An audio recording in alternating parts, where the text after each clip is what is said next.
In this video, I will show you how to schedule reels on Instagram.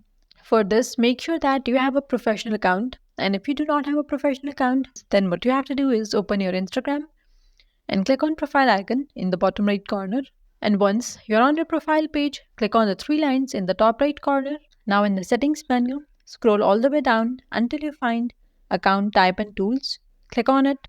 And here you will see this option of switch to professional account. Click on it and then follow the prompts to set it as either business or creator account. And once you're done, click on next. Now you have a professional account. Now the next step is to create a post. For this, click on create button at the bottom center of your screen. Now select a photo or video to upload.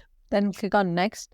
Now you can add filters, captions, hashtag, and once you have added caption, scroll down to the bottom and you will find this option labeled as more options. Click on it and you will land on screen like this. Here you can see at the top we have this option of schedule this post. Toggle this on. Now choose the desired date and time for the post to go live and then click on done. Now at the bottom you can see we have this option of schedule. So click on it and with that your reel is now scheduled on Instagram.